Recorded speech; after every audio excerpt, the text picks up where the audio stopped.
Thank you, Dean. Senate Bill 1362 safeguards Texans' constitutional rights by banning the recognition or enforcement of red flag orders, also called extreme risk protective orders. It reinforces Texans' commitment to protecting the rights of law-abiding citizens while ensuring due process for all Texans. Here's the key points. There's a prohibition on local regulation. It stops all government entities or officials from adopting or enforcing rules, ordinances, orders, policies, or measures regarding red flag orders unless explicitly permitted by state law. It also ensures that any federal statute, order, rule, or regulation enforcing a red flag order that violates rights protected by the U.S. Constitution or the Texas Constitution is unenforceable and has no effect, null and void in Texas. Also, it bars the acceptance of federal money to implement, enforce, or administer federal red flag statutes, orders, rules, or regulations. It would be a state jail felony for anyone to enforce or attempt to enforce a red flag order against a person in Texas unless the order was issued under Texas law.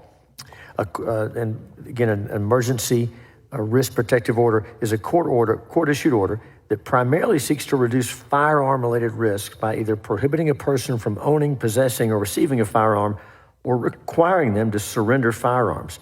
This applies only to orders that are not based on criminal charges. Members, and for those participating, this is a situation where a law-abiding Texan, based on a random report or complaint, can be deprived of their constitutional rights without due process. This bill is about making sure that doesn't happen in Texas. And of course, I'll yield for questions. Are there questions of the author? Senator Birdwell. Thank you, Madam Chair.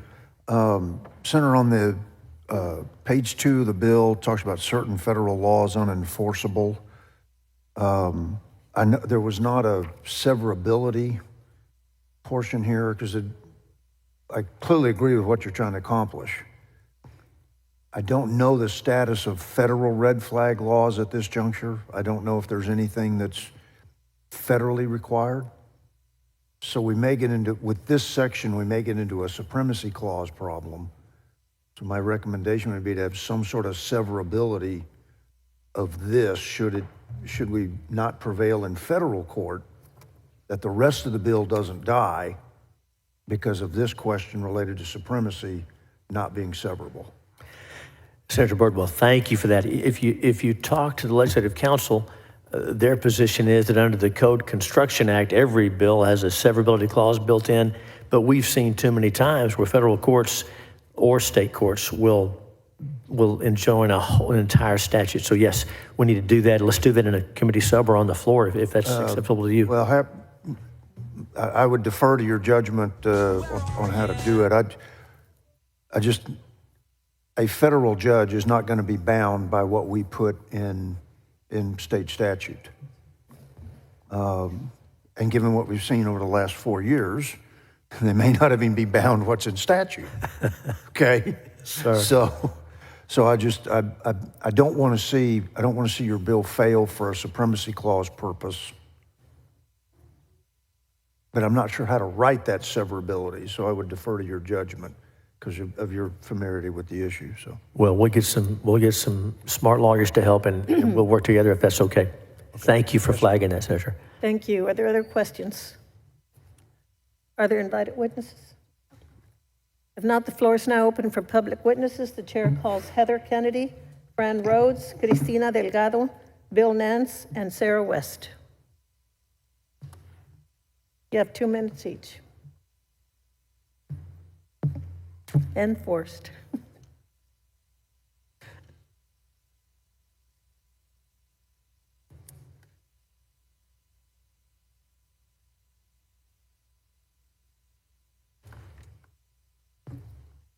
Ms. Kennedy.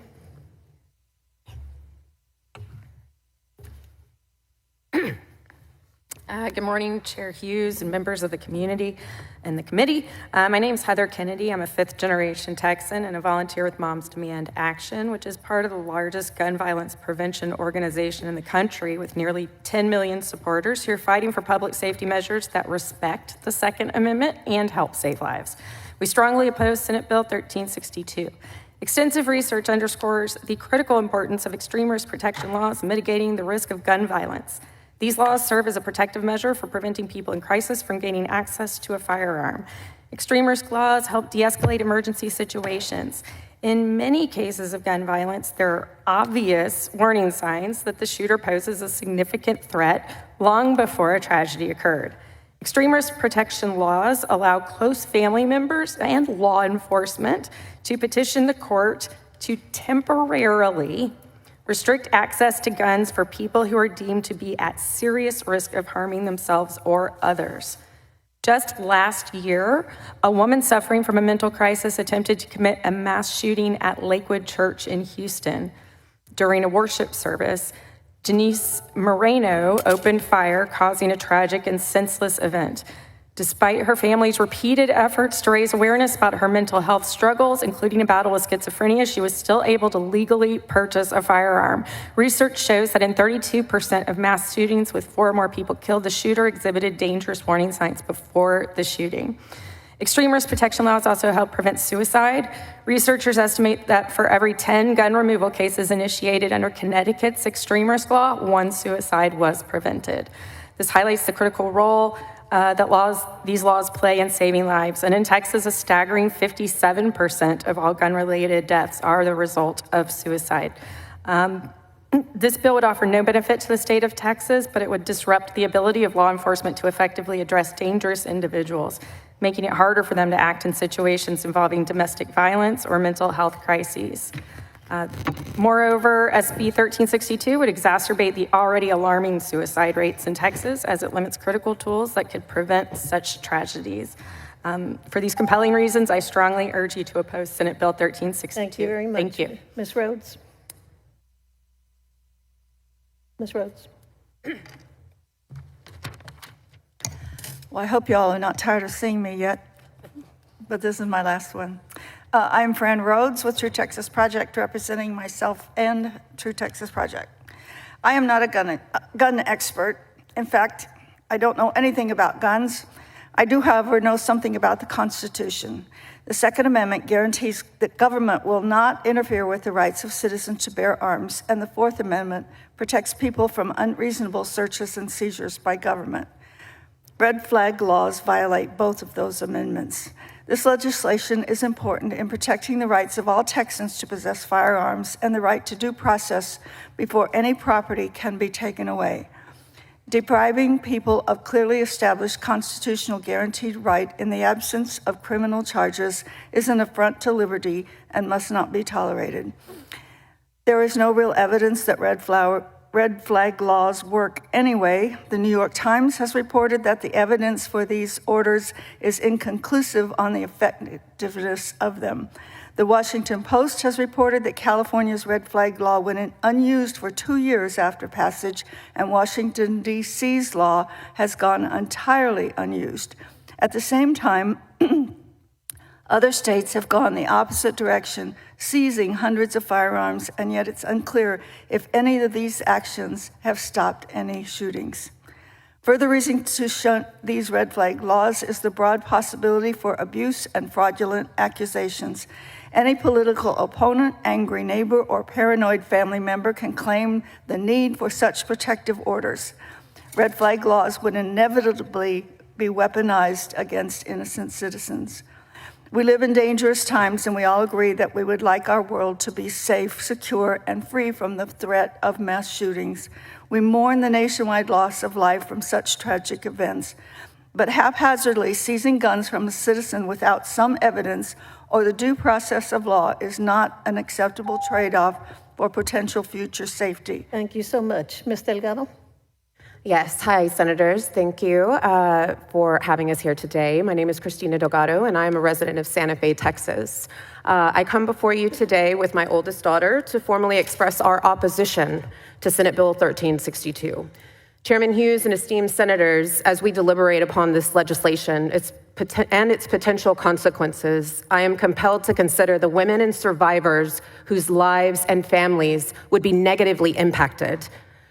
Extreme risk protection orders are specifically devised as a de-escalation mechanism to safeguard both community and family well-being. Having been raised in a gun-owning family, and as a member of a community that suffered a mass tragedy in 2018 at Santa Fe High School, wherein an individual accessed firearms belonging to his father and murdered 8 students and 2 teachers, the evidence presented before the Galveston County courts in 2024 unequivocally demonstrated that that young man was experiencing a severe mental health crisis.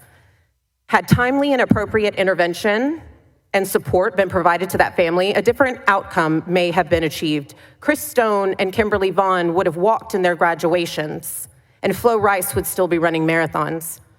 Moreover, in Galveston County, my dear friend Melissa Knoll, whose protective order granted upon substantiated evidence of violence against her, had it been upheld and firearms been removed as mandated by her 2016 order, would be alive today celebrating her children's birthday.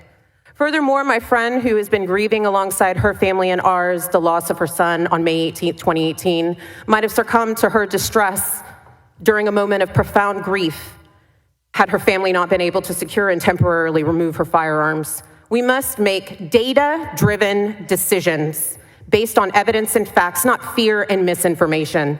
Extreme risk protection orders are fundamentally about safeguarding lives and not disarming responsible, law-abiding gun owners like myself. Thank you. The narrative that URPOs are a mechanism for indiscriminate disarmament is a representation, misrepresentation. Your time is up, ma'am, please. Mr. Nance, your time begins. Good afternoon, Mr. Chairman, members of the committee. I'm Bill Nance. I'm the Military and Veterans Director for the Texas State Rifle Association.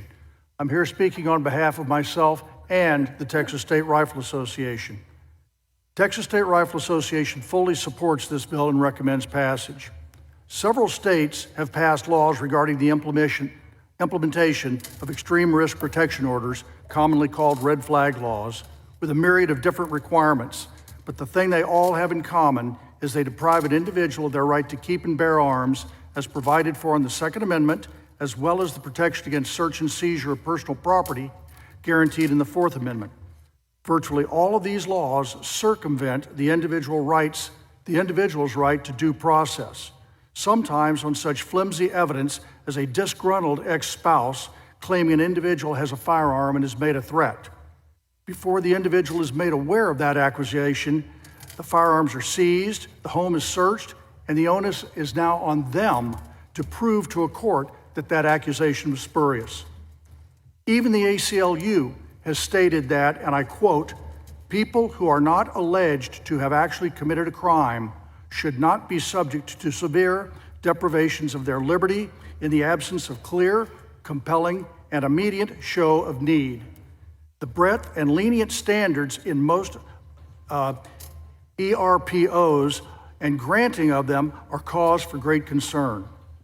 A study conducted by the renowned statistician John Lott found red flag laws do not have a significant effect on murder, suicide, or aggravated assault rates. A DoD study showed that even if certain red flags are common among mass shooters, almost none of the people who display those signs are actually bent on violence. Who is to determine the difference between a loudmouthed oddball and a mass murderer? Thank you, sir. Ms. Thank you. West?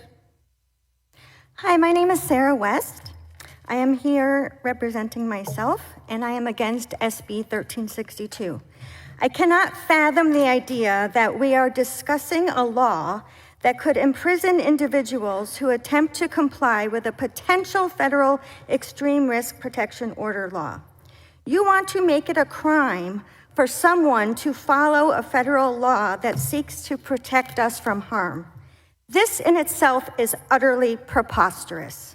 Texas is currently one of 29 states at the neutral threshold by doing absolutely nothing to prevent dangerous individuals from accessing deadly weapons.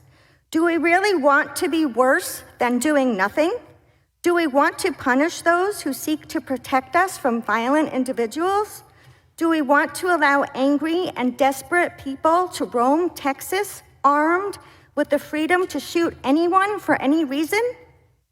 I served on a grand jury in Travis County last year, and I've seen firsthand the level of violence in our community.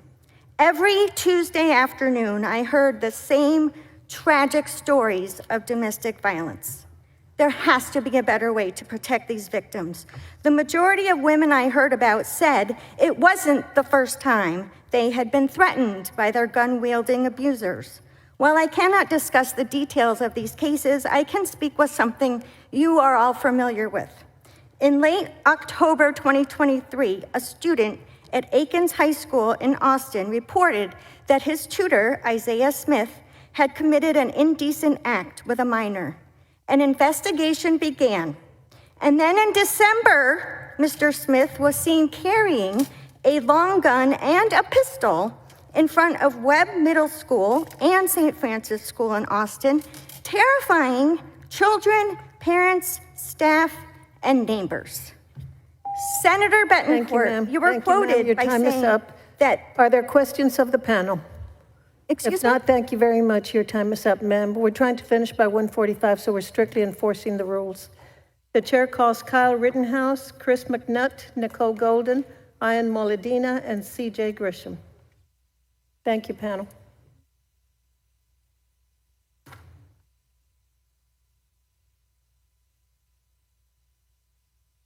Please begin. Chairman and members of the committee, my name is Kyle Rittenhouse, and I'm here today representing myself and the members and supporters of Texas gun rights to speak in support of SB 1362, a bill that defends the rights of law-abiding Texans from dangerous and unconstitutional red flag gun confiscation laws. I know firsthand the importance of self-defense and the weight that comes with exercising that right. But I also know how quickly false accusations and misinformation can be weaponized to destroy a person's life. That's exactly what red flag laws do. They allow firearms to be seized without a crime being committed, without a conviction, and without giving the accused a chance to defend themselves in court. These laws violate due process and strip people of their rights based on accusations that may be false, exaggerated, or rooted in personal or political disputes. Imagine losing your ability to protect your family, your home, and your life, all because someone made an accusation without evidence. That's not justice, that's government overreach. SB 1362 is about protecting the rights of Texans and ensuring that no one is punished without due process of the law. I urge you to support SB 1362 and stand with Texans who value freedom, justice, and the fundamental right of self-defense. Thank you for your time. Thank you so much. Mr. McNutt? Yes, Chairman and members of the committee, my name is Chris McNutt, and I am the president of Texas Gun Rights. And to be good stewards of y'all's time, I know you're on a short schedule, and to not repeat everything else that's been said here today, I just want to thank Senator Hughes for filing this critical bill. It is the #1 legislative priority for the members and supporters of Texas gun rights. And I strongly urge all of the members of the committee to sign on to the bill with the senator and also vote for passage. Thank you very much. Thank you very much. Ms. Golden? Good afternoon, Chairman Hughes, Vice Chair Paxton. I see she's not here, and committee members. My name's Nicole Golden. I'm the Executive Director of Texas Gun Sense. We respectfully oppose SB 1362 and wish to demonstrate that ERPOs are effective, safe, and legal. ERPOs do balance robust due process procedural safeguards with timely intervention to prevent harm.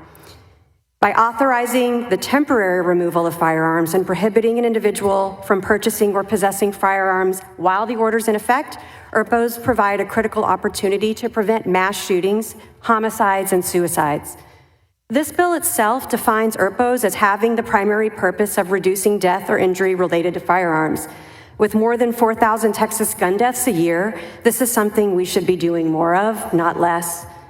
There's evidence that ERPOs have averted tragedies. In Florida, which has issued the largest number of risk protection orders since passing the measure after the Parkland shooting, there was a case involving a 30-year-old highly intoxicated subject in crisis who armed himself with an AR-15 and chased a group of students. The subject was served an ERPO and a year later had turned his life around, the ERPO expired, and he had no further contact with law enforcement. ERPOs from other states are specifically drafted with preservation of due process and have not been found unconstitutional on those grounds.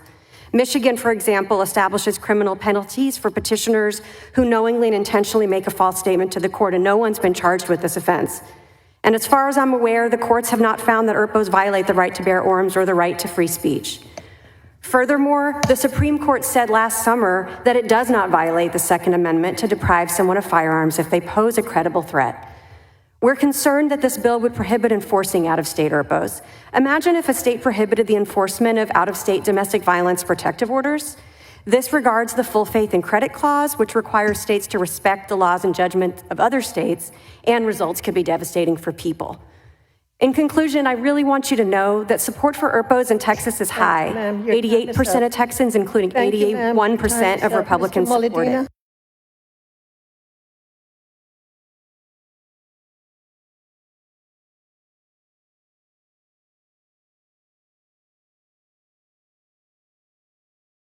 Compulsive disorder and clinical depression.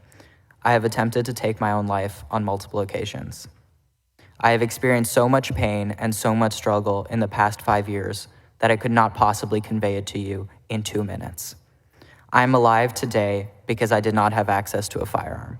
I firmly believe that if I had been able to use a gun, I would not be sitting here before you today. The annual U.S. firearm suicide rate increased approximately 11% from 2019 to 2022, the highest documented level since at least 1968. Suicide by firearm is almost always deadly, 9 out of 10 firearm suicide attempts resulting in death. There is no other lethal means that is comparable, meaning that if access to firearms is limited in a moment of crisis, the chances of the individual dying by suicide are much lower. Research conducted by the Johns Hopkins School of Public Health indicates that extreme risk protection orders have been utilized to prevent suicide threats and other violent incidents, including mass shootings. 88% of Texans support ERPOs, including 81% of Republicans. ERPOs are structured with several safeguards to prevent misuse. ERPOs require a judge's approval before they can be issued, and the individual subject to the order has the right to challenge the order in court and present their case. Petitioners must provide clear and convincing evidence to show that the individual in question is a danger to themselves or others.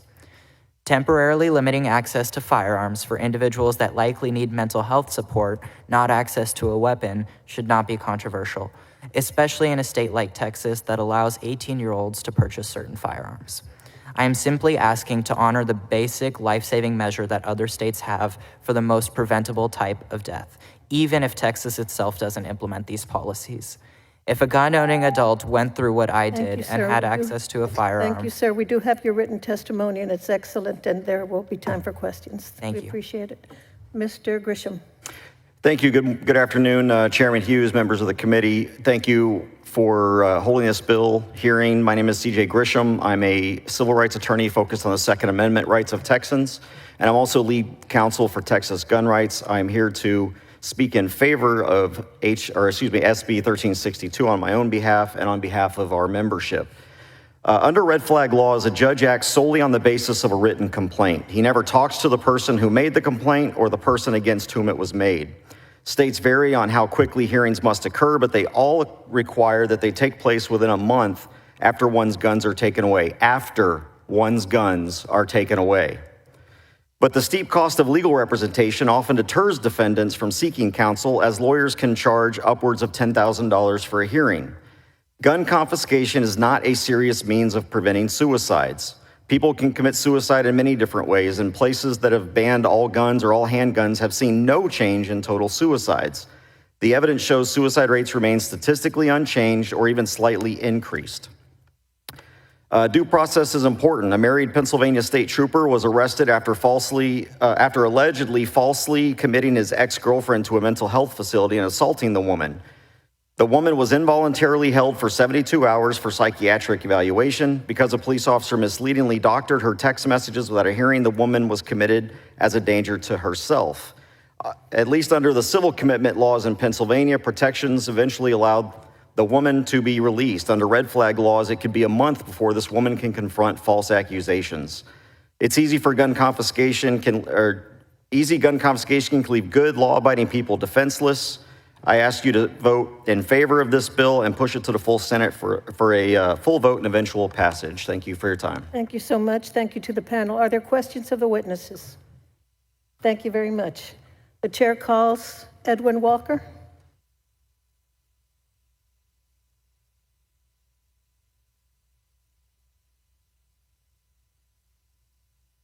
You have 2 minutes, sir. Here by myself? No You panel? are. I'm on here.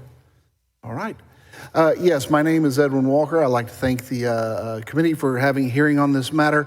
I represent myself. I'm an attorney, primarily criminal defense attorney. I represent myself, as well as Gun Owners of America, Texas chapter. We have thousands of members and supporters throughout the state, and I am urging support for this bill. It combats something very, very important that we have actually seen in practice in the real world, and that is out-of-state emergency protective orders being enforced against Texans. In the last year, our office has actually fielded several calls from Texans who have been the subject of California orders, even though they have had little or no contact with the state of California itself. And so, unfortunately, these individuals, they had to go to California to hire a lawyer to fight it there. Like I said, that usually stems from something that they said online that somebody from California got upset with, or a disgruntled family member in that state. It was very costly to them, and this does affect the rights of real Texans and should be passed. Thank you so much. Are there questions of the witness? Thank you, sir. Is there anyone else who would like to testify on, for, or against Senate Bill 1362 by Senator Hughes? If not, public testimony is closed and the bill will be left pending. And thank you, Dean. And that concludes the business set for today's agenda. By way of housekeeping, I'll let the members know that over the next couple of days, we may be voting on some pending business that'll, of course, be duly posted and announced. And we'll have our regular meeting on Thursday. That'll be posted very soon. I thank each witness today, those who are for and against the bills. We deal with difficult and emotional and important issues, and everyone is being heard.